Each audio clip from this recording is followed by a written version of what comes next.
Senhoras e senhores, daremos início à fase dos debates. Convidamos a todos a tomar esse assento.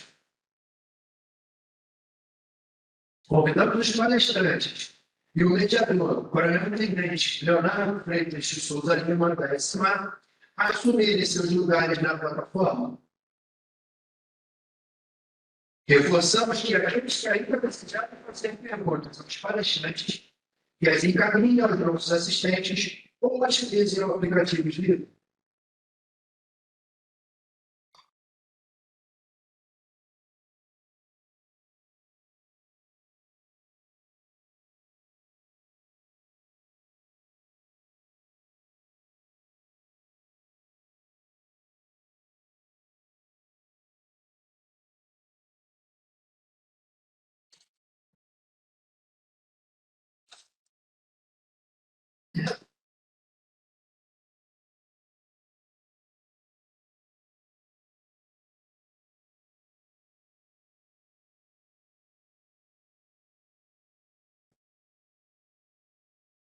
Contratação do nosso vereador, vereador Tico,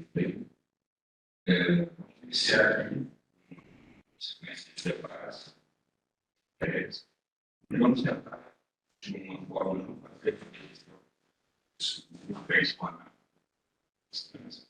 Vamos tentar contextualizar um pouco mais o pedido de conectar os temas e tentar conectar com a nossa realidade. Com as atribuições que nós temos no nosso dia a dia, isso não é feito tirar, administrar, vamos administrar os instrumentos que nós somos, esse marco, pouco tempo, nós assumir funções relevantes na estrutura da força.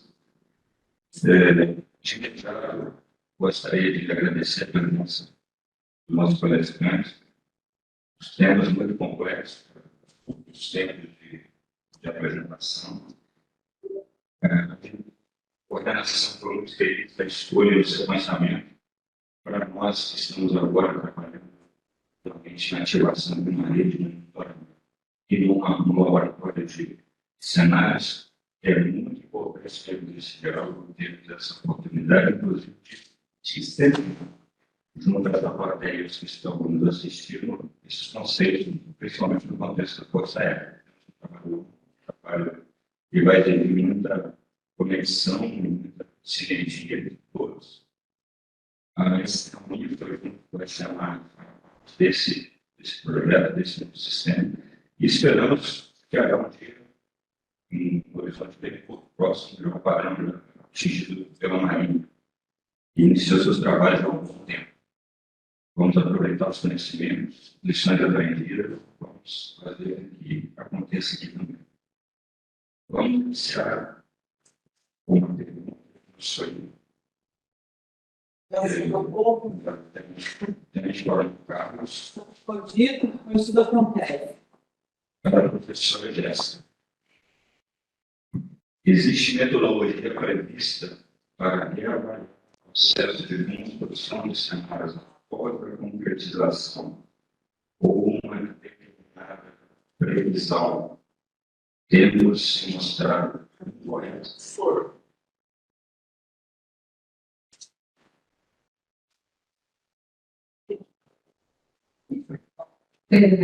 Muito obrigada pela pergunta. É só uma pontuação que eu preciso fazer antes de agradecer o convite para participar hoje aqui desse evento, falar um pouco sobre o que a gente desenvolve no laboratório de simulação de cenários, poder falar para uma plateia tão distinta, né? Agradeço pela pergunta e destaco que os cenários prospectivos devem ser acompanhados. Então, quando nós finalizamos o cenário, nós integramos, mas junto com eles vão indicadores que podem e devem ser acompanhados. Tem também a questão do relatório de atores, outros atores que podem influenciar dentro daqueles ambientes dos cenários, e também a literatura que foi baseada, né, para o desenvolvimento daquele cenário. Então, a ideia é que nesse acompanhamento sejam realizados ajustes. Ou seja, a gente cria um cenário para daqui a 20 anos, ao longo desse tempo, O cenário deve ser ajustado, geralmente é uma equipe ou de inteligência ou da própria gestão que vai acompanhando esse documento e buscando fazer a adequação dentro daquilo que ele direcionou. A ideia do cenário não é justamente fazer uma previsão precisa, mas fazer indicações. Então, essas equipes vão trabalhando dentro dessas indicações e pensando nessas áreas que foram pontuadas e realizando os ajustes ao longo do tempo. Muito obrigada. Em complemento à resposta bem precisa que a doutora Nancy deu, eu gostaria de voltar à pergunta para Carlos, que muitos colegas nossos partem da premissa de que cenários vão fazer previsões, as previsões podem estar certas, podem estar erradas, logo o cenário está errado. Vale a pena a gente reforçar a seguinte concepção: os cenários são feitos para a mente dos decisores, para aquilo que pode vir a acontecer. E, dessa forma, os decisores podem então tomar umas estratégias que sejam amplas o suficiente para dar conta de diferentes tipos de cenário.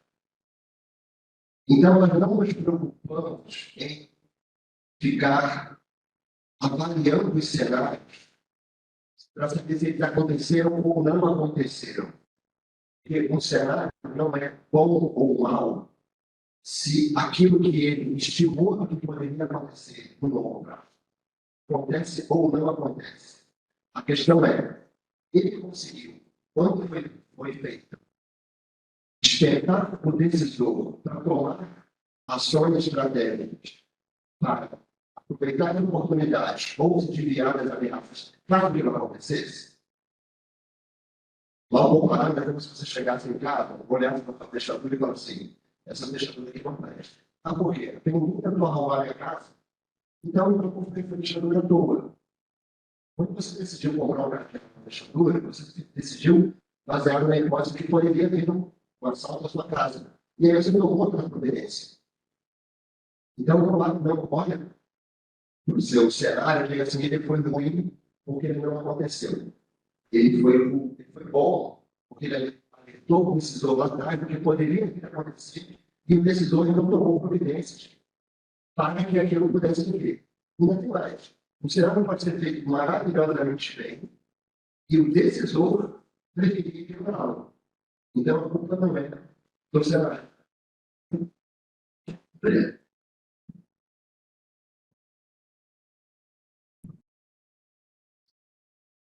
Professor, questionamento voltado para a história de geopolítica e liderado por todos os palestrantes. Para a sociedade, possivelmente nas formas de organização militar e na forma de preparação da guerra. Como vocês veem as possibilidades de realização de estudos sobre Rússia, China, sociedades árabes em termos prospectivos? Como construir cenários com tanta diversidade cultural? Muito obrigado, professor Bruno, pela pergunta. Essa sua pergunta me remete a um assunto recente que aconteceu lá, teve participação da nossa assessoria de assunto estratégico de maio. Nós fizemos uma análise desse recente evento, né, entre o governo Hamas e Israel, e já imaginando possíveis consequências para os nossos projetos estratégicos em andamento. Obviamente que isso é uma análise de curto, né, a princípio de curto prazo, mas pode se prolongar ali, temporal de data. E é fundamental que nós estejamos atentos a isso. Né? O que acontece no mundo, além do nosso entorno estratégico, já previsto lá nos nossos documentos de defesa, política estratégica de defesa, temos que olhar além, porque nós nos relacionamos com praticamente o mundo todo. A Rússia não está no nosso entorno estratégico geográfico, mas Nós fomos mesmo bloco, tanto com Rússia quanto com China, né, através dos BRICS. Então, nós temos que estar sempre atentos a tudo que acontece no mundo, que pode ter reflexo nos nossos planejamentos de defesa. E dos instrumentos para isso é essa metodologia, essa rede que está sendo montada pelo Ministério da Defesa para coletar sementes de futuro e desenvolver cenários de longo prazo. Como o Nath bem disse, o objetivo não é acertar, não é, usando jargão, não é vai pingar as projeções, e sim orientar as nossas estratégias de longo prazo, aproveitando as oportunidades, reforçando e imaginando ameaças, tomando as providências desde já para que, ou mitigar essas ameaças, contorná-las, ou caso elas venham a se materializar, a gente ter uma estratégia já. Não sermos surpreendidos com as consequências dela, já sabemos o que fazer.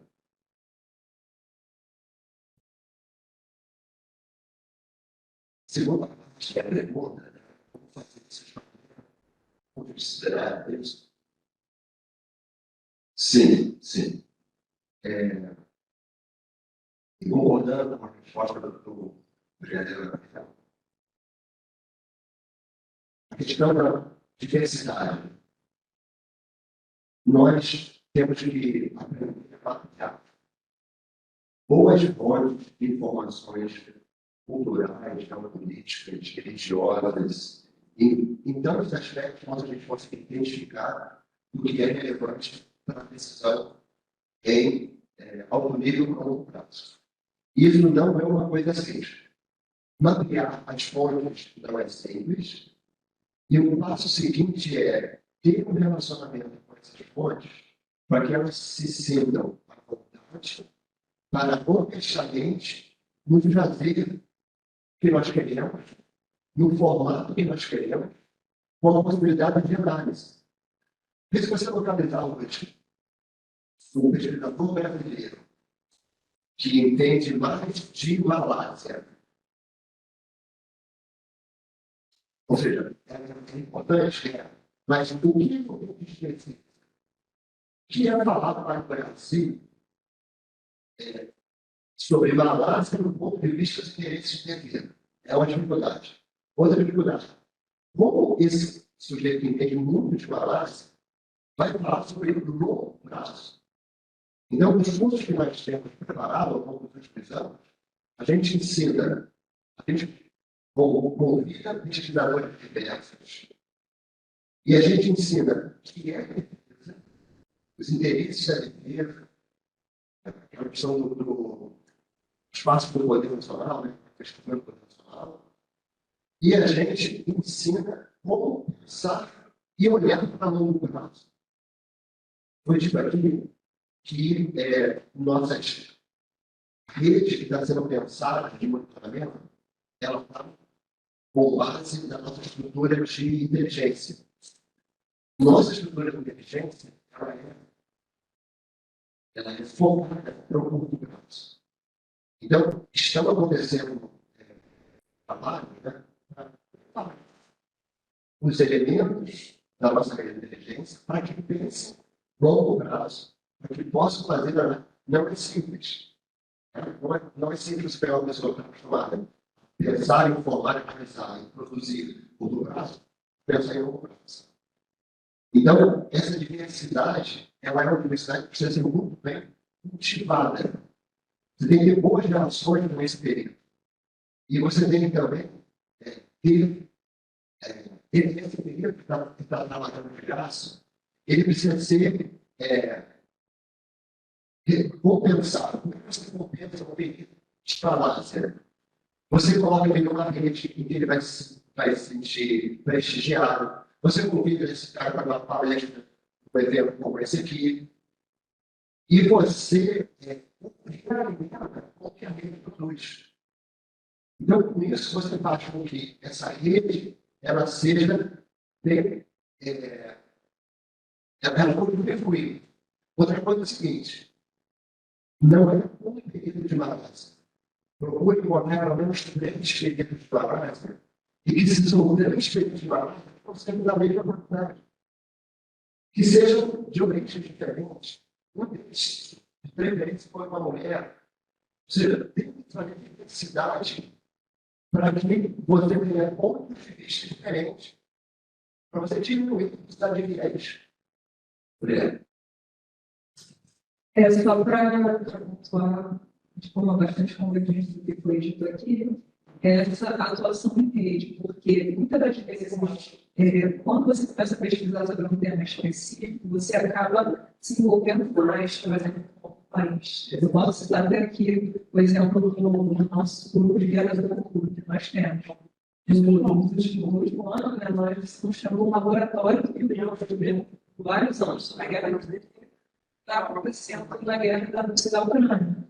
E muitas dessas pessoas passaram a se envolver também a estudar essa questão da Rússia, da Ucrânia, que deixou lá a sua geográfica das relações geopolíticas que ocorrem ali, e isso acaba desenvolvendo outros interesses na pesquisa também, e essa possibilidade da nossa operação em rede, né? Até dentro da própria escola, a gente tem diversas etapas. A gente consegue manter esse diálogo de forma a conseguir um pensamento mais focado nas tecnologias, focado também de forma regional, de forma geográfica.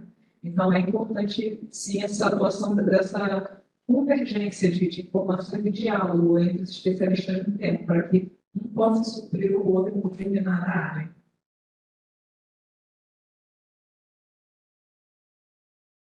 Uma pergunta que chegou, pontual, creio que, como a gente pode apresentar, o caso recente em Israel, no 7 de outubro, pode ser considerado uma semente de futuro, um evento ou uma consequência de antes, como é que um evento como esse realmente está afetando e gerando, vamos dizer assim, instabilidade em diversos setores e diversos países, podemos considerar que seja uma portada de futuro, uma semente de futuro?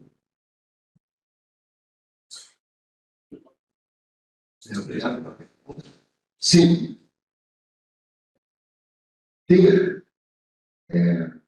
Tem pessoas sensíveis, atentas ao que está acontecendo. Porque aquela coisa que está lá com a qual eu brinquei, ninguém aqui tem condição de olhar, de prever o que nós temos, condição de ir olhando para o passado e para o presente, fazer um esforço intelectual, metodológico, para pensar quais são as consequências de longo prazo. Esse é o meu desafio. O que está acontecendo hoje? Ainda está acontecendo na Ucrânia, mas deixou de ser noticiado. Está acontecendo hoje lá entre Israel e Gaza, etc. Nós vivemos cercados de informações que apontam para o curto prazo. O desafio é, a partir disso, entender quais são os impactos de longo prazo no sistema no ambiente que afeta o sistema que nos interessa. Por exemplo, a defesa do Brasil. Será que aquela tecnologia que eu estava esperando comprar do país X, pela qual fechou um acordo, a partir dessa guerra, isso vai mudar? Então, isso tem um impacto na minha força. Então, é muito difícil olhar para o que está borbulhando atualmente e dar um passo de olhar a longo prazo o impacto inteiro. E pensando no seguinte, os impactos são cruzados.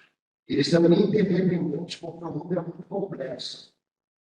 Mas a gente tem sempre a tendência de olhar ali para o que é a madura, né? Aquilo que vai se impactar a curto prazo, ou que não é uma consequência bélica só. Mas a defesa do Brasil é muito mais ampla do que o aspecto militar. Então, a gente tem que ter essa visão ampla. Porque o militar é aquele que, dentro do contexto maior, é aplicado para o país. Mas ele tem que estar preparado para receber muito maior do que o militar. Obrigado.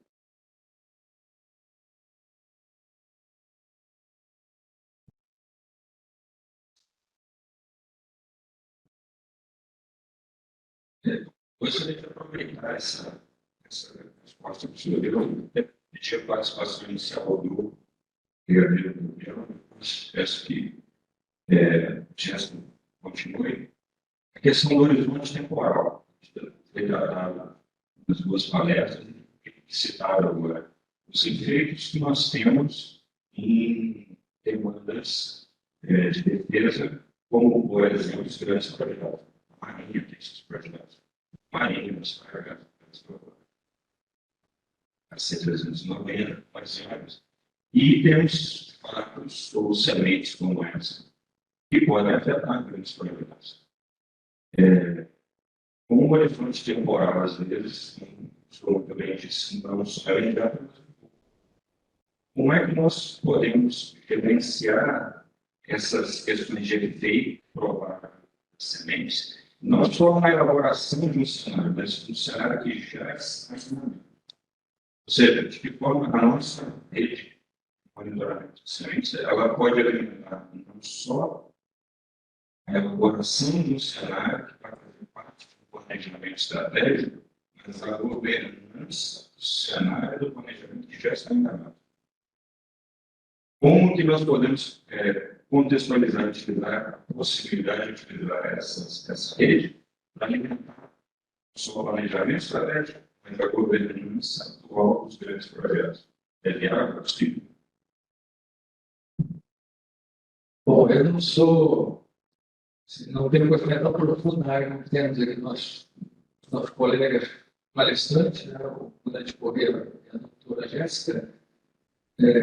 Confesso que eu sou um neófito desse assunto, mas o que eu já estudei, com a colaboração aí com a Nogueira, eu entendo que essa rede de funcionamento que está sendo implantada é fundamental para isso. Né? Já foi dito aqui, o cenário que nós temos hoje, né, já mapeados, eles são, usar uma expressão pegada, eles são voláteis. Então, depende do desenrolar daqueles eventos que podem se confirmar ou não, podem ter até uma guinada radical, de repente, alguma tendência na direção lateral pode se desviar, e isso faz com que nós tenhamos que realizar corridas se tiver. Então, os especialistas são senhores. No caso da Força Aérea, nós temos o nosso planejamento mais alto nível, né, que governa todos os demais, que é a nossa concepção estratégica. A Força Aérea sim, que ela tem um horizonte temporal até 2041, quando a Força Aérea vai completar 100 anos, e dessa concepção decorrem todos os demais planejamentos estratégicos, plano estratégico militar, com um horizonte temporal de 10 anos. Então, isso tem que estar sempre sendo revisado, revisitado. Nós não lembro se foi comentado nas outras apresentações, mas um tipo de semente futura que nós temos, né, dentro da taxonomia modular, são as estratégias dos atores. Né? São o mais importante a se observar. Né? São os entes racionais que tomam suas decisões e às vezes revertem suas decisões. Isso faz que pode ter impacto. Nós temos que perceber se essa mudança de estratégia, ou essa nova estratégia, ela pode ter um impacto diferente daquele que nós já tínhamos previsto no nosso cenário que nós temos hoje, né? O cenário prospectivo que nós temos hoje. Então, tudo que não tudo tem que estar desligado de perceber essas sementes futuras, capturadas, analisadas, e por isso nós precisamos ajustar o rumo. Então, acho fundamental essa rede de monitoramento. Obrigada novamente pela pergunta. Nesse sentido de convergência que foi montada pelo brigadeiro, essas sementes podem nos auxiliar para que consigamos pensar até na definição de quais são as prioridades da própria força, do próprio Ministério da Defesa em si. Citamos, por exemplo, questões que estamos vendo agora, alguns sinais que no futuro podem ser um problema ainda maior. Citando, até voltando um pouco para essa questão da guerra da Ucrânia e da Rússia, um ponto que está sendo bastante discutido é em relação à negação do posicionamento. Ou seja, estamos utilizando equipamentos, sistemas cada vez mais avançados e outros cada vez mais até acessíveis, digamos assim, para poder fazer essa negação, ou seja, você conseguir negar as informações relativas ao espaço aéreo, ao espaço marítimo, por exemplo, como isso pode ser um problema para a gente como país, para a FAB como uma força, para o Ministério da Defesa em si. Talvez isso possa, apresentando os perigos dessas possibilidades, possa sensibilizar os decisores, tudo em relação a, talvez, a própria construção de um sistema próprio, para que não dependamos apenas do próprio GPS em si, porque esses sistemas, como nós temos visto lá, têm sido, conseguem ser negados. Né? Por exemplo, a Rússia consegue desenvolver zonas de exclusão dentro de um determinado espaço, e talvez isso seja uma questão para nós pensarmos. Como é que vai estar essa questão? A gente pode depender apenas do GPS? Quais as novas tecnologias que estão sendo desenvolvidas nesse sentido? Então, eu creio que observar a situação e ao que ela pode levar possa auxiliar, sim, nesse desenvolvimento das estratégias. O que priorizar? Obrigada. Outra pergunta que chegou a respeito da metodologias quantitativas e qualitativas. Em torno de 2013, fora de estudos, privilegiaram um pouco mais metodologias quantitativas, um pouco mais baseadas em estatísticas, que é o mais famoso. E observa até pela apresentação que, mais recentemente, houve um pouco mais de equilíbrio para métodos qualitativos. Agora, me deu uma quantidade maior de possibilidade de análise. Como é que o laboratório de vocês vivenciou essa transição e se essa percepção está correta?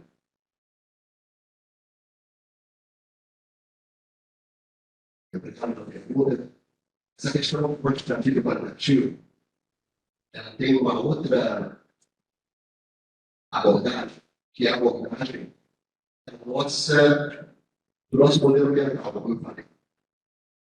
Se você está trabalhando, seus clientes são decisores que têm uma formação quantitativa muito grande, eles vão ter muita dificuldade em acreditar em cenários construídos exclusivamente por métodos qualitativos. E vice-versa. Na certeza, a impressão que eu tenho é que nós temos, os nossos decisores têm uma prática qualitativa, mas uma herança cultural quantitativa. Então, o que nós, no laboratório de simulações cidades, pensamos? Eu vou dizer primeiro o que a gente pensa e depois o que a gente faz. Nós pensamos que quando você vai entregar cenários para decisões de defesa, esses cenários deveriam ser descrições qualitativas, isso é a essência, nós ter uma estrutura, um esqueleto que tenha vários argumentos com bases quantitativas. De modo que o decisor consiga olhar para aquele quadro e confiar mais nele. Além disso, nós temos estudado isso em outras organizações, como a Shell, a Atlética Shell, agora recentemente, fomos a Finlândia, o maior centro de pesquisa do mundo, estudo perspectivas, também no CDE, gabinete de ciência do primeiro-ministro do Reino Unido, e vimos como eles usam muito qualitativo, mas também usam quantitativo. No laboratório de sociedade, Nós não temos uma boa base quantitativa. Mas nós, na medida das nossas possibilidades, fazemos o que Jéssica mostrou aqui, métodos que são semi-quantitativos. Por exemplo, o Delphi, ele é baseado em opiniões de especialistas, qualitativo. Mas a pergunta é feita de modo que a resposta seja quantificável e efetivamente, quantitativamente daquelas respostas, devolve para os peritos e pede para que eles retifiquem ou ratifiquem. E depois a gente também usa o método de impactos cruzados, que também transforma as estimativas de impactos de uma variável para a outra em números, por exemplo, de 1 a 5. Então, você tenta mensurar estimativas. Nós lá não temos feito, por também falta de pessoal nosso, projeções quantitativas de série histórica. Pegar, por exemplo, o fluxo de navios mercantes para o Atlântico Sul, nos últimos 20 anos, e projetar uma planificação fazendo isso com 2 vídeos. E projetar daqui para frente. Mas também, por que nós não investimos em pessoal para fazer isso? Porque entendemos que o resultado de cada ponto, de cada mês, ao longo dos últimos 15 anos, do fluxo de navios mercantes para o Atlântico Sul, em si, cada uma delas, o resultado de variáveis como o preço do combustível, risco, frete, valor do dólar, e por aí vai. Então, olhando para os impactos em cima dessas variáveis, eu queria ver quais são então, as estimativas de frete, valor do combustível, preço do dólar, e por aí vai. Então, é assim que a gente pensa em trabalhar com estimativa, mas existem estudos sérios de métodos quantitativos. Mas é como eu falei, ele tem essa limitação e essa dificuldade.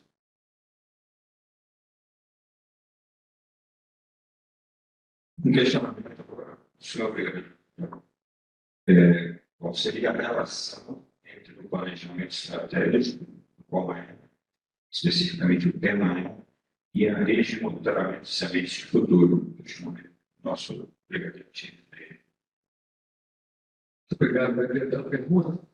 Então, a relação entre a rede de monitoramento de futuro, semente de futuro, né, e o nosso planejamento estratégico, ela é no sentido que você planeja, né, você faz o seu planejamento estratégico baseado em cenários prospectivos. Né? Quer dizer, nós queremos fazer isso. Né? Óbvio que existem outras formas também. Mas uma das ferramentas para você, ou dos insumos para você fazer planejamento a longo prazo, é você ter previamente um cenário prospectivo que vai guiar o seu planejamento, para aproveitar oportunidades, evitar ameaças, enfim. E esse cenário, que se proporciona toda essa cadeia, essa rede de monitoramento, que trabalha em cima da semente de futuro, analisa e elabora um cenário prospectivo, então essa informação. Começa na rede, a rede chega a um cenário prospectivo, e esse cenário prospectivo pode ser insumo para o planejamento estratégico das bolsas. No caso, nosso, da FARC.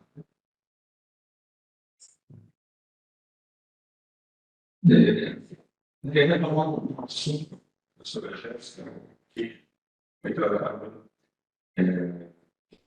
inclusive, de escolha da metodologia. E como podemos relacionar a elaboração dos conceitos de estudos de cultura, a elaboração dos cenários, mesmo dos sementes, com a cultura organizacional de cada instituição.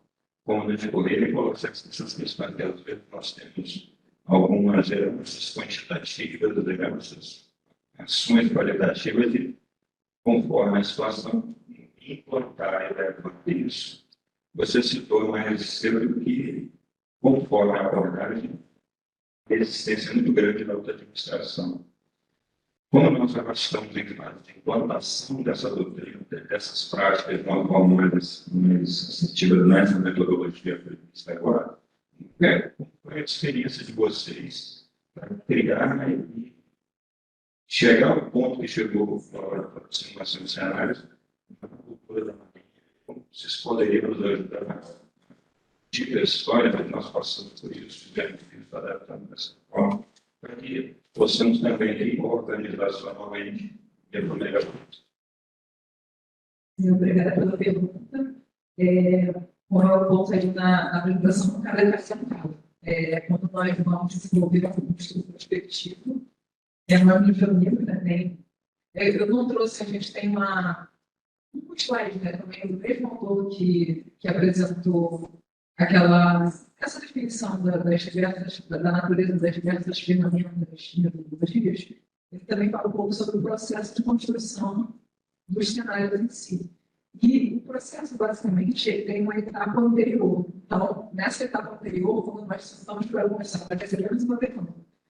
Quando nós estamos para conversar sobre o que nós vamos entregar, quais gostam dos seus produtos, a gente discute, por exemplo, quais metodologias nós consideramos que sejam mais adequadas para chegar naquele objetivo, e levando também em consideração os demandantes, né, a disponibilidade que ele vai ter para passar as informações para a gente, se vai ter uma equipe abaixo da alta administração que vai poder estar conosco no dia a dia, passar informações, trocando literalmente documentos, informações, e a partir disso nós desenvolvemos um escopo da pesquisa, e dentro desse escopo vem a estrutura metodológica. O que não quer dizer que isso não possa sofrer alterações, porque muitas das vezes, como a própria situação demanda, né, a gente tem redução de tempo, de pessoal, então a gente tem que fazer adequações ao longo do processo. Então, é bastante normal isso, né? A gente chega, discute previamente, quando a gente recebe uma demanda, a gente estrutura um plano e, no decorrer do tempo, a gente percebe que, talvez, em razão do tempo, em razão dos recursos, não vai ser possível.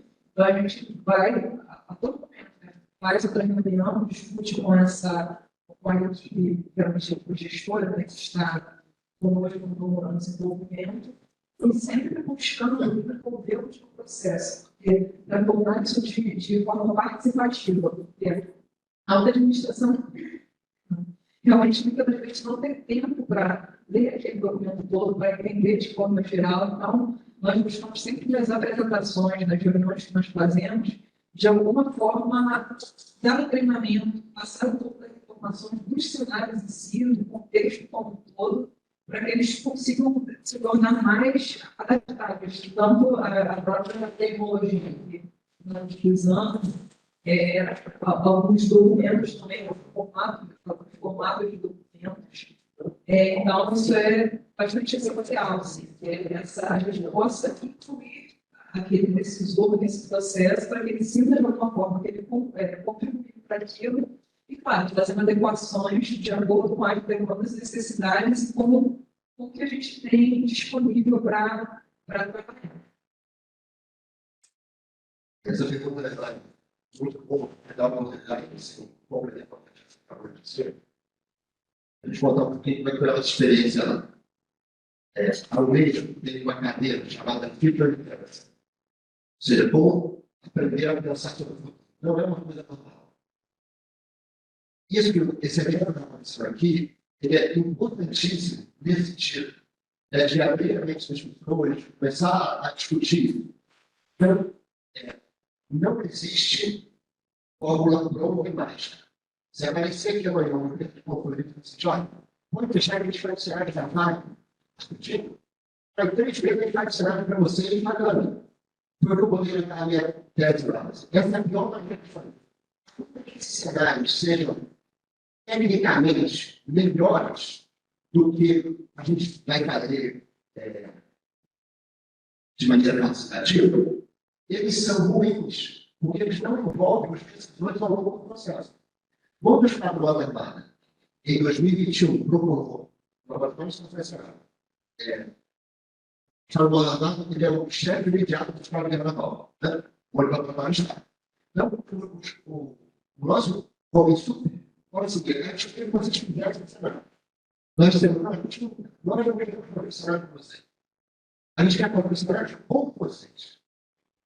Então, nós voltamos com a metodologia em que eles eram o controle e nós éramos os remadores.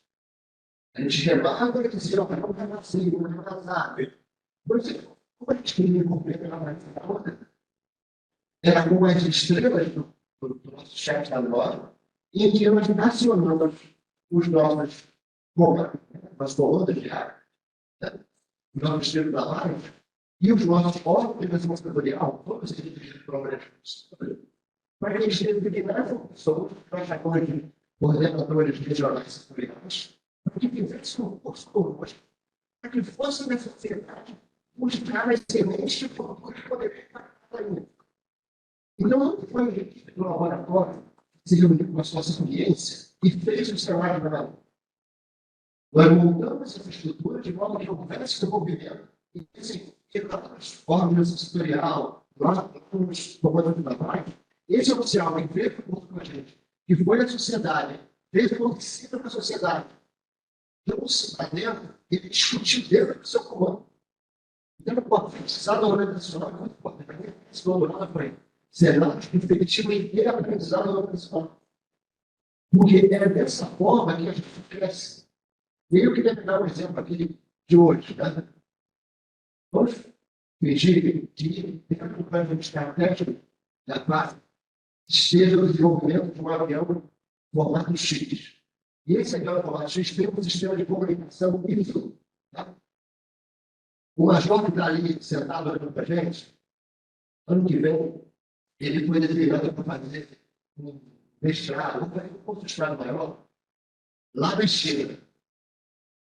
E lá, no coquetel, no cafezinho, no evento dele lá, ele escutou, seu corredor, que tem um sistema de comunicação que está desenvolvido por uma universidade tailandesa, que garanta, se aquele sistema de ligar, aquilo pode transformar esse sistema que a gente está querendo fazer aqui em obsoleto, em inútil.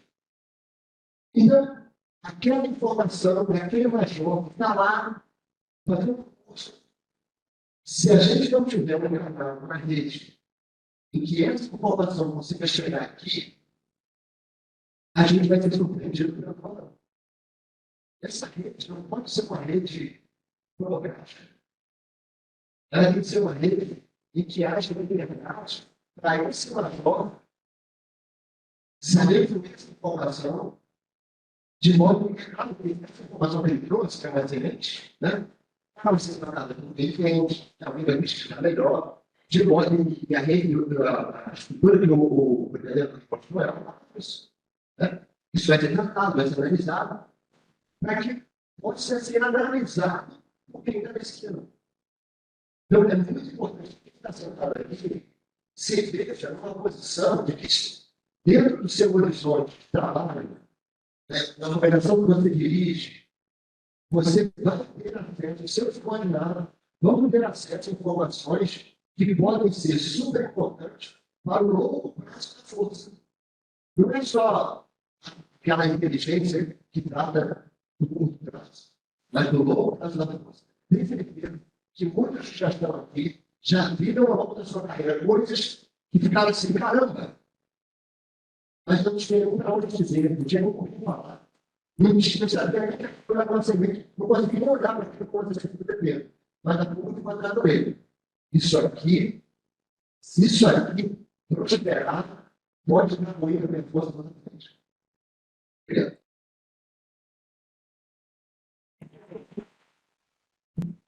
Só da comunicação, uma oportunidade de dar um salto e mudar o jogo.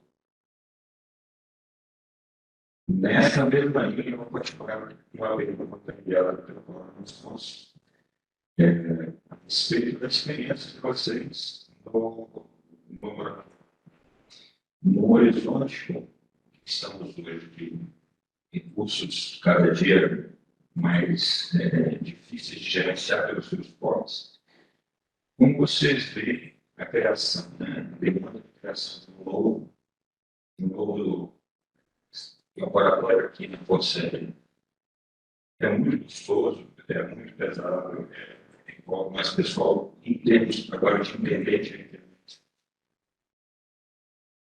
Só fazer uma observação rápida aqui. Talvez os mais atentos tenham uma correção, né? Talvez os mais atentos tenham observado que eu mencionei o nosso LEC como laboratório de simulação de cenários. E o nosso nome tem o mesmo nome do termo, laboratório de simulações de cenários. Essa pequena diferença aí pode induzir a pensamento vamos equivocar.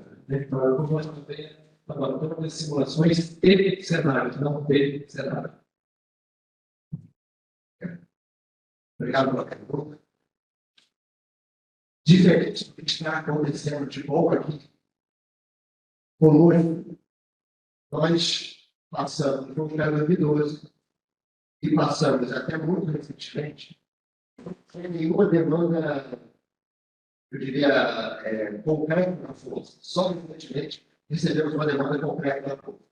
Então, nós estamos crescendo e estruturando com a liberdade do nosso chefe a partir da nossa percepção do que era importante para a força da defesa.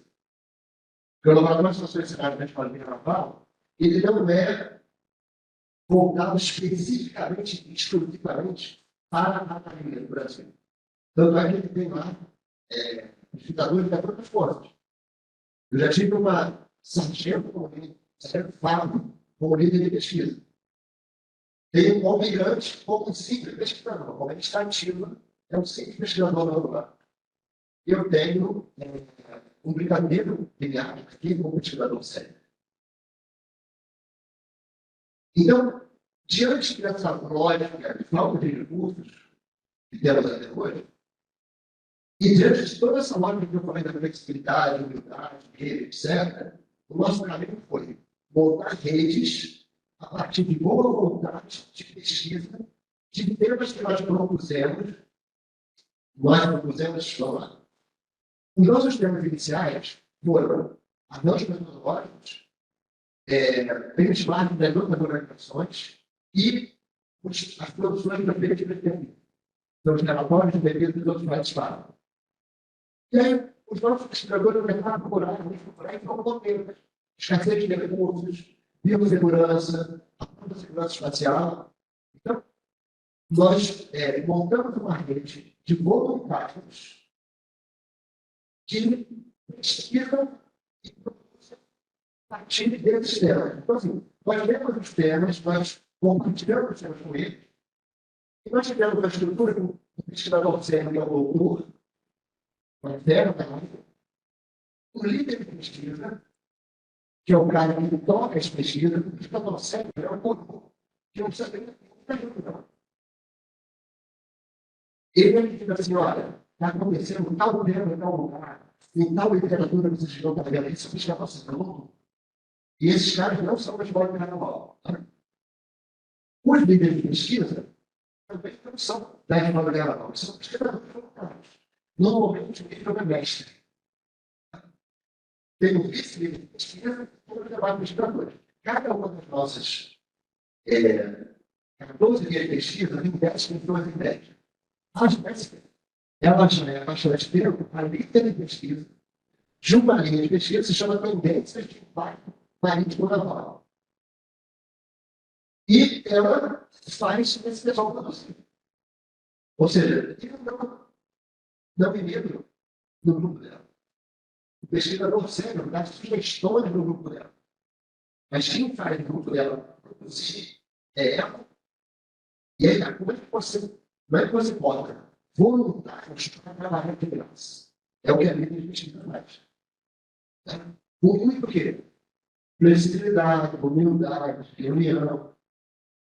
Cada um desses grupos, cada pesquisador que é um trabalho, faz um processo seletivo em que ele está apresentando um documento em que ele responde 2 perguntas, que são cenários objetivos e qual é o impacto de defesa. Veja, que olha o impacto de defesa. Deixa eu ver.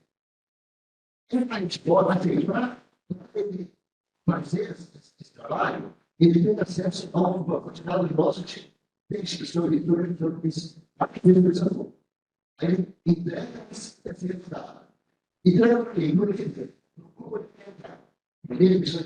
Ele analisa e a gente chama ele para a ocorrência Depois que ele dá alguém, ele assina um documento chama-se termo de compromisso do pesquisador, em que ele se compromete a agir, cliente, produzir artigo, produzir banner, dependendo do nível geral dele. Aí, assim, o governo passa a um documento de compromisso com a liderança. E aí ele foi a questão viva. É a parte final para entrar na frente do pesquisa. Eu explico para ele o que é a língua, o que é a higiene, o que é a defesa. Ele vai estar no doutor, ele vai ter que ter paciência e vai aprender com o graduando. Então, a gente tem que criar um ambiente para que a pesquisa aconteça. No início do ano, cada pesquisa monta a sua agenda de pesquisa. É aquilo que eles, enquanto grupo, querem para você criar. Pode ser um artigo, pode ser um livro, pode ser um evento. E aí a gente faz um evento no final do primeiro trimestre, em que todas as minhas pesquisas apresentam a sua agenda de pesquisa para os autores que são sérios. E eles criticam. E eles fazem, então, ao longo do ano, eles apresentam aquela agenda de pesquisa. Então, veja, não é a higiene, nem a ocorrência que chega lá e fala assim, tem que fazer isso. Ou você tem que fazer aquilo. Tem uma coisa que a gente tem que fazer, que é produzir sementes de cultura de defesa. Cada semana sai uma edição do semente de cultura de defesa de uma das nossas pontas de linhas temáticas. Isso faz com que a pesquisa aconteça. Agora, quem está falando disso é a Lívia. Se você me der uma minutinha, eu vou pegar esse para esse grupo. Produz. Como a gente já explicou, como é que funciona a nossa estrutura, e basicamente, pelo que eu estou falando em relação ao meu grupo de pesquisa, a gente tem pesquisadores desde doutores até graduandos, está graduando só em final de universidade já. E pensar que a oportunidade de estar inserido dentro de um grupo de pesquisa que consegue cumprir todas as exigências da CAPES, para esses pesquisadores é muito importante, porque muitas das vezes, quando eles estão pleiteando vagas no mestrado, então até programas de bolsas de intercâmbio no exterior, isso é levado em consideração. Então, para eles é importante, para o mestrando e para o doutorando, é importante que eles tenham esses vínculos institucionais com organizações sérias, como a própria Escola de Naval, a Graduação de Situações de Cenários. Isso já é um dos principais estímulos de você estar ali envolvido nesse ambiente de pesquisa e ter certificação em relação a essa questão, que pode auxiliá-los nesse processo. E como eu disse, a gente só tem um graduando em final de graduação no meu grupo, mas já tivemos outros que hoje já ascenderam a mestrandos e, inclusive, doutorandos. E essa é uma das questões que auxilia, né? Tanto na avaliação do currículo, na própria entrevista também, e na questão do conhecimento sobre esses temas, porque muitas das vezes são graduandos na área de direito, relações internacionais, história, defesa também, e muitas vezes esses temas não estão inseridos dentro das disciplinas deles. Então, a discussão dentro do curso cita uma mídia de informações que até então eles não teriam, e não só as que estão dentro do grupo, mas no próprio laboratório também. A gente participa dos grupos, sempre são enviados eventos como esses aqui que estão ocorrendo, eventos na própria Escola de Guerra Naval também, que são certamente mais voltados ao poder marítimo, mas temos também que ocorrem na própria ECM, na EDG, na EDG, e também em âmbito internacional, eventos online, webinars. Então, assim, essas informações são enviadas para o grupo. Então, a gente consegue desenvolver um ambiente de estímulo propício à pesquisa. E essa é uma questão bastante importante para quem está buscando se inserir nessa área de pesquisa, então, mesmo só com conhecimento. Né? A gente tem até pessoas que não atuam especificamente na pesquisa, atuam em outras áreas, mas que são termos que elas se envolvem, que gostam realmente, que têm algum interesse, e até profissionalmente é importante para elas. Então, acho que a gente no laboratório consegue ganhar nesse sentido. A gente conseguiu congregar civis, militares, desde o graduando até o pós-doutor. Acho que a gente tem um ambiente muito bacana nesse sentido de assim, existem hierarquias relacionadas à própria graduação, né? Ou seja, de graduando, concordo toda a questão do conhecimento, mas são pessoas que sentam se de lado a lado nos eventos, que fazem perguntas de forma igual, também que conseguem participar de mesmos projetos, grupos de pesquisa. Então, acho que a gente tem um ambiente bastante estimulador e que até chama essas pessoas, né? E como eu disse, é uma recompensa. Pesquisador que muitas das vezes está lá de forma voluntária. Muito obrigado pelo questionamento. A própria concepção que é a semente de futuro, ponto importante para nós, que se experimentar agora na nossa instituição, como ministro dos trabalhos, torna forte um questionamento de acordo com o desenvolvimento que está acontecendo em Israel, para discutir que foi afetado pelos eventos científicos da era Hamas. Havia também um outro acordo que estava muito bem caminhado com o Egito, uma questão geopolítica. Isso é muito agora para Hamas, e ele foi muito perturbador no contexto em que Israel estava fazendo esse posicionamento, conseguindo mudar esse posicionamento no seu entorno. Uma proteção do Hamas poderia ser um elemento mais esperado e poderia ter ser considerado uma semente de futuro. Eu coloco isso aí dentro de um contexto de gerenciamento de risco. Me chamou a atenção como a gente correria essa questão de como que essas sementes, essas percepções precisam ser monitoradas, e em que fase, e especificamente o deixamento do pacote, no momento para Israel foi disparado um evento que altera todo o contexto. Dentro disso, podemos considerar esse evento como uma falha de gerenciamento e de monitoramento do senhor Israel. Era uma época que faria parte de um cenário.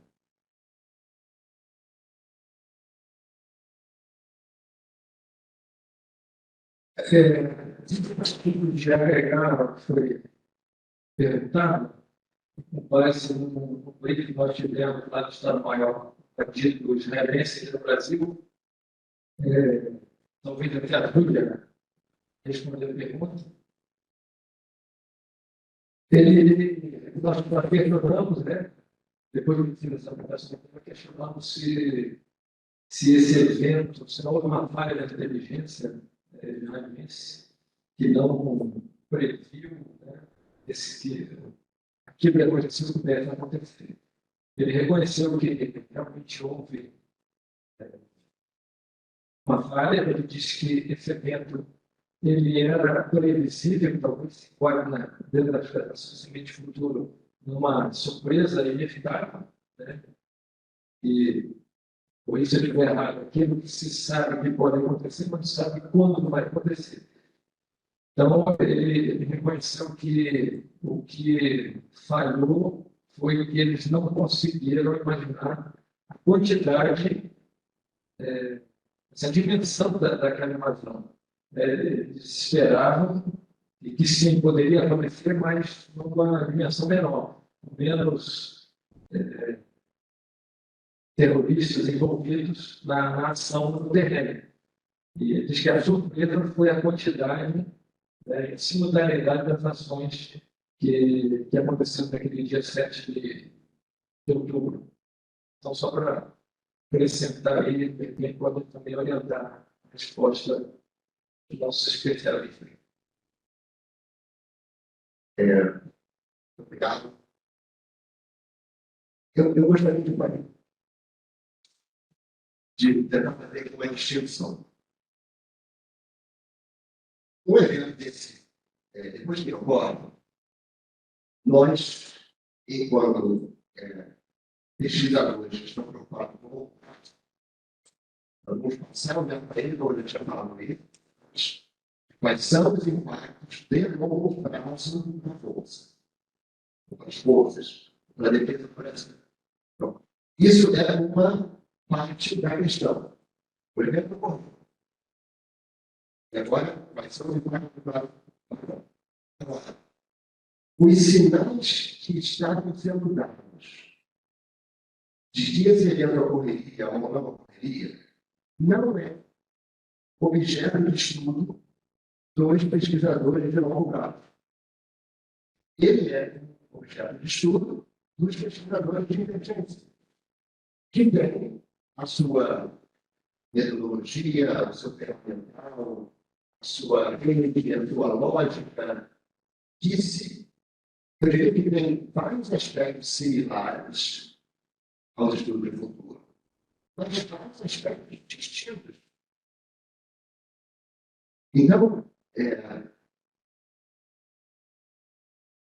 a equipe de planejadores de longo prazo, ela não era questionada sobre os sinais que aconteceram para o RAIS, para ser uma roda.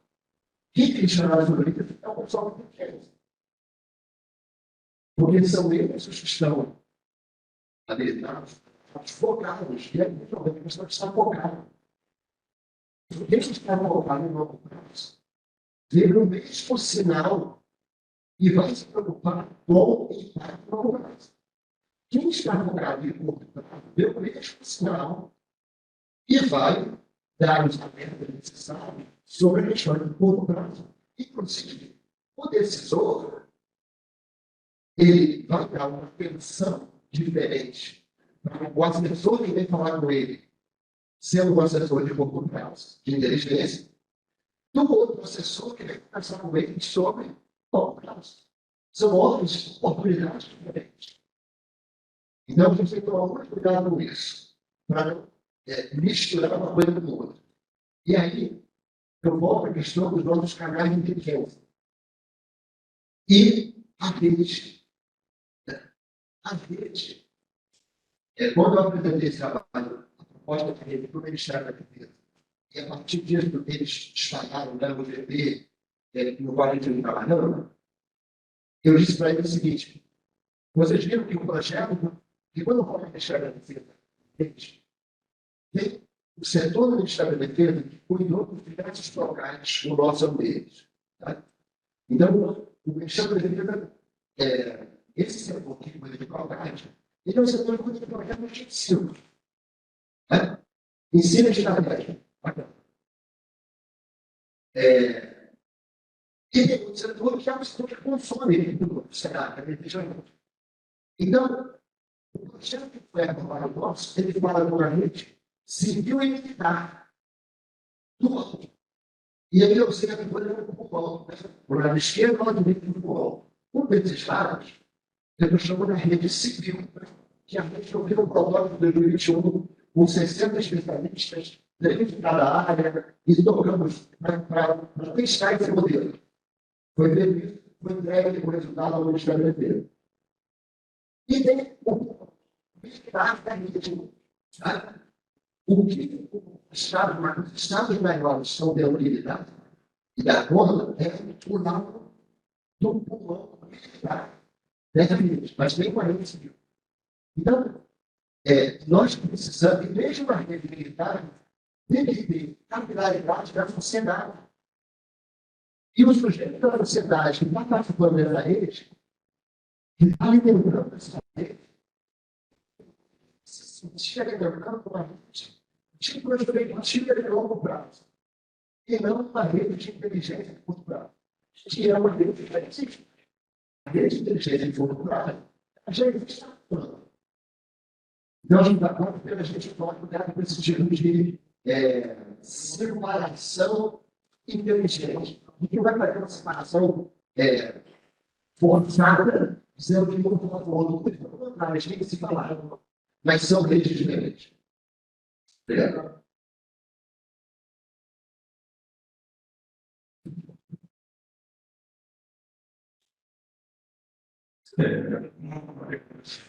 Para que a gente contextualiza. Essas estruturas que foram elaboradas, essas metodologias, elas já são disseminadas lá fora. Se tiver uma publicação, ele fica um mapeamento e dessas metodologias de prospecção. Como é que nós, brasileiros, estamos evoluindo nessas culturas de estudos e cenários prospectivos?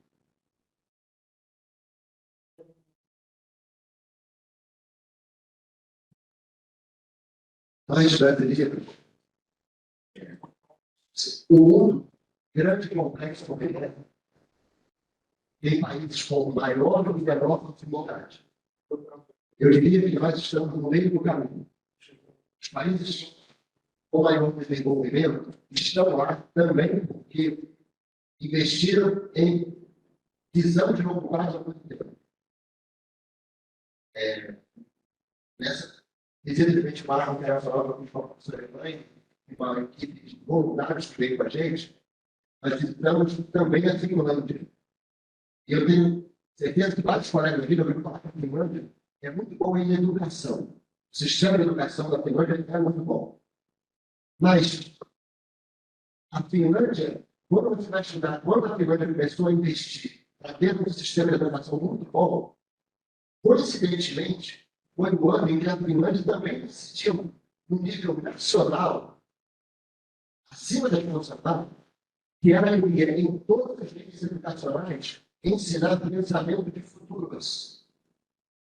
Em todas as escolas da Finlândia, em todos os níveis, ensinos prospectivo, pensamento prospectivo é ensinado. Então, quem pensou o produto antes está vendendo o produto para a gente e a gente está só construindo o produto que a outra pensou antes.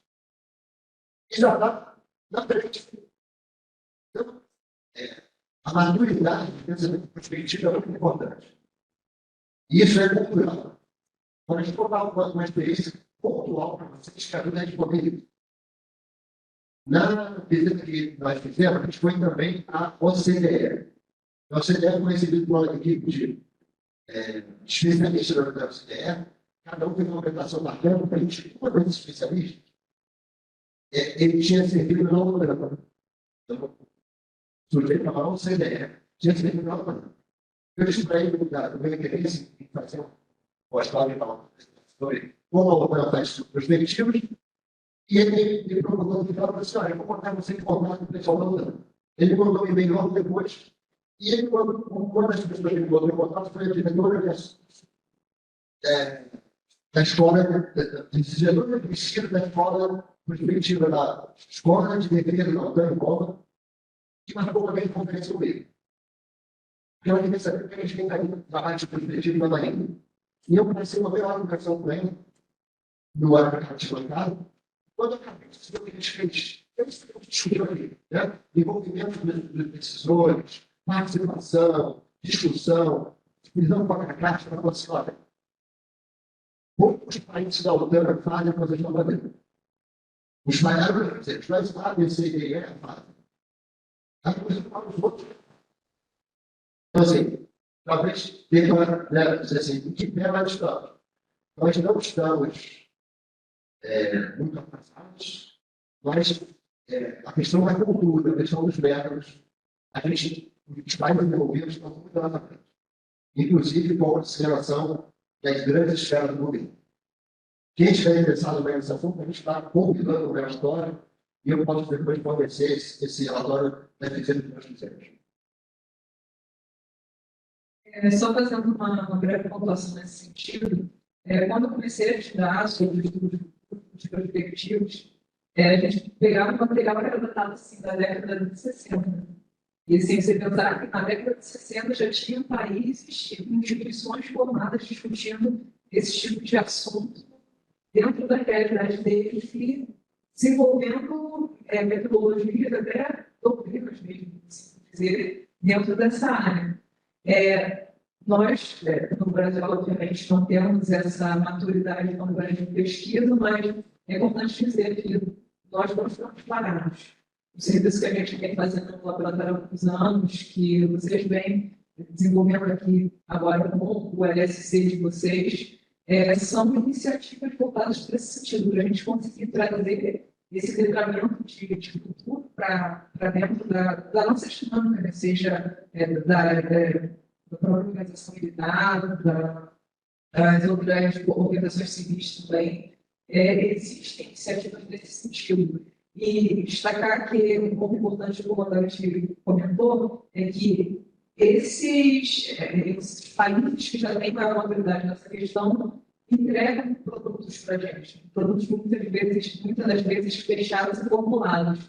E a nossa realidade não é a mesma realidade deles. Então, cabe a nós, como país, como organizações, buscar entender as nossas realidades, montar estruturas que estejam relacionadas de acordo com o que nós precisamos e o que nós temos para oferecer da melhor forma que nós podemos nos adequar. Então, acho importante iniciativas como essa de criação do LSC dentro da PAB e outras iniciativas que também já vem ocorrendo até o possível também nesse sentido, para esse letramento prospectivo. O que é importante que, embora um pouco mais dentro do que lá fora, está sendo feito aqui. Muito obrigada. Hoje, no início, sua tese foi sobre Petrobras em 2000. Você fechou a tese em 2011. Ou seja, muito antes disso, a Petrobras trabalhava nisso, que é estruturado. Hoje, nós somos referências nacionais no meio civil desses estudos corporativos. Nós temos uma linha de pesquisa que ela está sendo ela um autor da área de inteligência da e alguns anos. E a gente realiza um ciclo de boas mais perspectivas, realizando já 3, 4. Olha, nós temos a EPE, na verdade, Pirjana. Eu, assim, de cabeça, não lembro demais, vamos agora. Eu posso depois enviar a lista das instituições que estiveram conosco no dia. Enquanto a gente tem as 3 instituições, e que a gente se abriu para discutir, conversar sobre o que cada uma vem fazendo e o que a gente pode aprender com a lógica desse ciclo de debate, o que a gente pode aprender uns com os outros nos estudos prospectivos. E assim, pensando não na literatura, não no que a teoria diz, mas no que a instituição realmente está sofrendo. São instituições grandes, são instituições burocráticas, são instituições que têm que lidar com esse contexto geopolítico que envolve o Brasil e que nós, como defesa, podemos aprender a ensinar. Então, convido você a participar desse ciclo de debate. Vai acontecer em Brasília no dia 4 de dezembro. Sob o da professora Elaine, como evento do nosso debate de defesa. Então, eu problema agora de cabeça das instituições que vão estar apresentando lá. Considerações novas indústrias, ele vai estar apresentando também. Como é que nós? Só uma última pontuação. Não só as empresas grandes estão se envolvendo na questão, e sobretudo tem razão, da Agenda 2030, da Organização das Nações Unidas, que vem sendo muito discutida atualmente, existe um trabalho voltado para esse letramento do custo do terceiro setor. Ou seja, as ONGs, as organizações menores até, estão mais próximas, digamos assim, do público, temas, claro, voltados à questão da sustentabilidade, pensando na perspectiva em questões mais sociais, voltadas à sustentabilidade e questões ambientais, mas mesmo assim é discutível essa iniciativa. O próprio Museu da Manhã tem uma iniciativa bem interessante nesse sentido, em parceria com o Instituto de Copenhague, também que tem maestria já em termos de desenvolvimento de pensamentos prospectivos.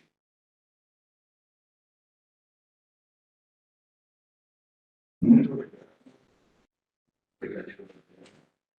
Muito obrigado por sua confiança, muito obrigado por escolher. Evidente que para hoje temos agora outras atividades em frente. Foi para nós que estamos mergulhando e tentando desenvolver o nosso laboratório pioneiro. Excelente oportunidade desse debate, dessas apresentações que vão continuar. Uma agradeço a presença. As perguntas que porventura chegarem e alguém envie por e-mail para a organização do evento, e será encaminhado aos senhores, e faremos a intermediação das lugares. Já agradeço a tudo e maravilhoso que você permitiu fazer.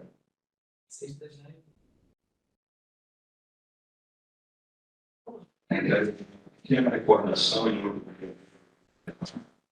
disponibilidade para vocês que estão aqui, para verem esse livro, que é um desafio para nós todos levarmos para o assunto, graças a Deus, sim. Mas agradecendo a paciência e a consideração.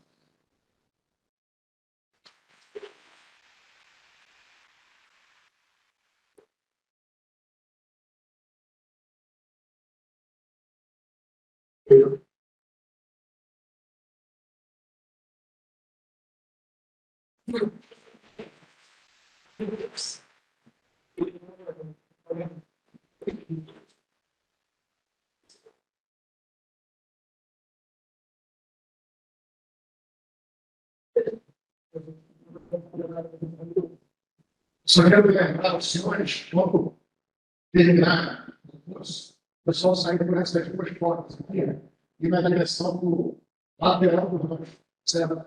É uma linha de evolução.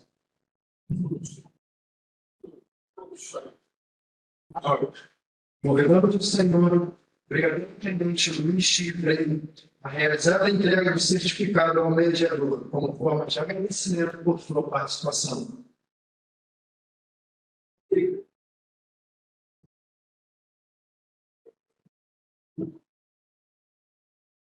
Bom dia.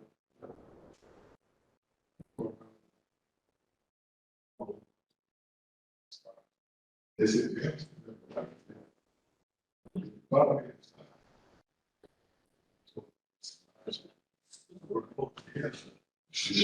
enfim, todos participaram, isso é brilhante.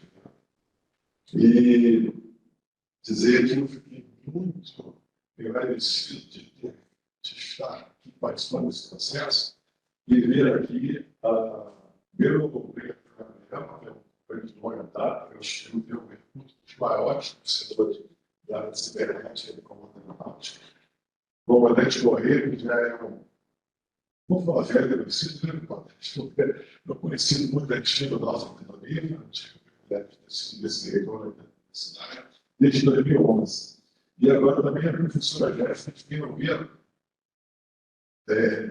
excelente comentário. Principalmente a professora Sabrina. Eu falava para ela, tem uma inveja positiva, tá?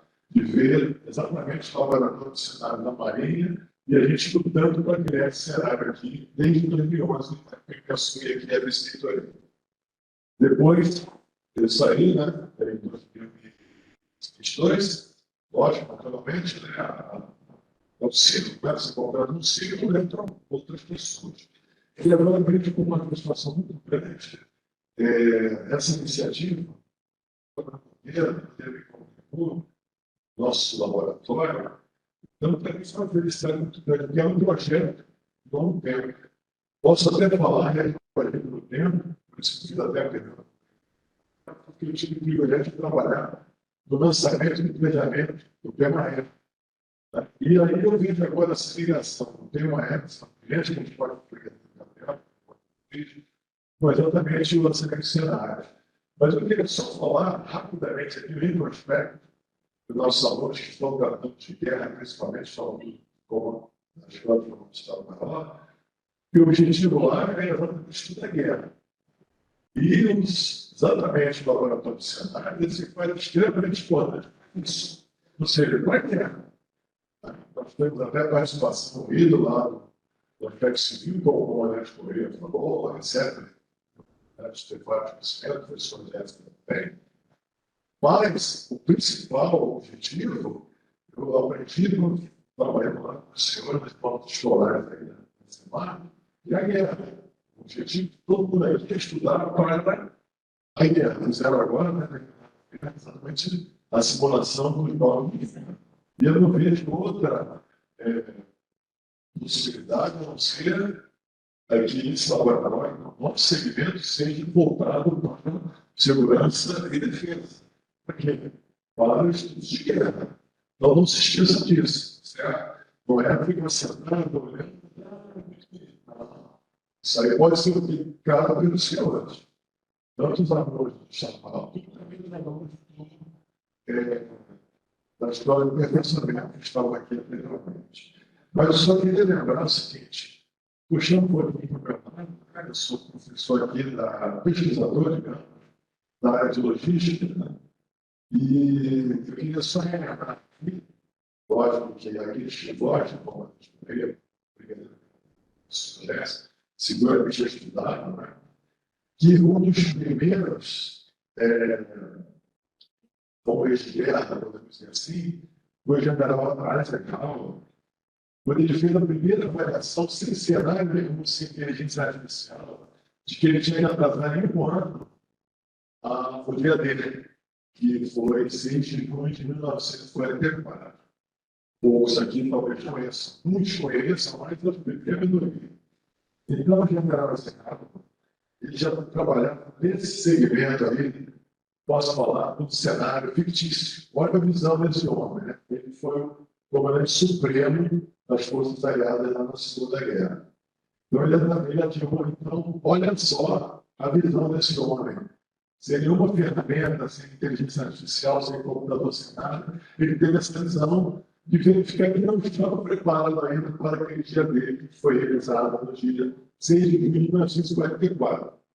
Posteriormente, por uma falta de visão de cenário, nós tivemos uma grande derrocada. O objetivo maior dessa avaliação era exatamente retomar a Europa, né, por meio da invasão ali da Normandia, da Espanha, da Normandia da França, e chegar até Berlim. O objetivo era chegar quando? No Natal de 1944. Ainda não conseguiu, sabe por quê? Porque faltou a avaliação do cenário.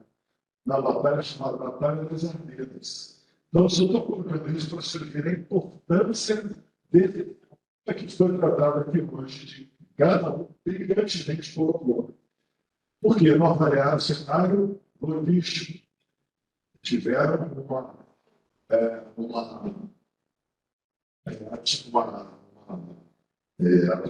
atividade do exército alemão, uma contra-ofensiva, e eles pararam porque não tinham feito a previsão logística. Tiveram uma grande derrota chamada Batalha das Ardennes, por falta da avaliação disso aqui, de cenários. Depois, com a chegada do general Pablo, que tinha feito uma invasão da Itália, mas estrategicamente para poder fazer a simulação, ele conseguiu chegar lá nas Ardennes, levou todo o suprimento, etc. e tal, e conseguiu revelar que foi prosseguindo a evasão da Alemanha, chegando na Alemanha em abril de 45, quer dizer, atrasou em quase 4 meses. Por quê? Falta de avaliação. É lógico que era mas hoje nós devemos valorizar muito o trabalho dos cenários. Né? Eu não vou me delongar aqui, né? Como a gente falou, na questão do 11 de setembro, né? Vários sinais foram colocados. E eu só ressalto aqui a importância, como a Escoeira me colocou, do trabalho de emergência que muitos aqui conhecem, exatamente passo a passo com aqueles os gestores planejam, né, e fazem avaliação de cenários. Então, é muito relevante. Eu vejo com olhos muito bons olhos, digamos assim, o laboratório, né? O CEPE, muitos aqui vão fazer o CEPE oportunamente, e espero que a parceria com o Laboratório da Marinha seja cada vez mais intensa, né? Nós tivemos esse privilégio de trabalhar com a Rio, como eles foi um grande colaborador daquela época. E que nós criamos aí o mestrado, depois o doutorado, fortalecendo o trabalho da Maria. Então, eu vejo muito bons olhos também a criação do plano do Estado maior, né, estendo aí a colaboração da experiência do Florentino, né, que é o chefe do Estado maior, e dizer que essa parceria tem tudo para se frutificar, né, é a semente que está sendo plantada, né, a rede de sementes, né, podemos dizer assim, e que no futuro será gratificante para todos nós, principalmente para os cenários dos senhores que estão aqui sentados, dos bancos escolares, né, fazendo CEMAR, e que vão utilizar, podem anotar isso aí, vão utilizar esses conhecimentos aqui, principalmente os futuros alunos do CETEC. Então, desejo muito sucesso, parabéns mais uma vez os palestrantes pela excelência das palestras apresentadas e faço um pedido para que a Maria do Brasil nos ajude aqui na universidade nessa elaboração desse laboratório aqui, que chegou na hora muito boa. Né? Então, mais uma vez, obrigado pela apresentação de todos, obrigado pela coordenação desse trabalho muito bem conduzido. Vou passar só em conta, então, esse certificado.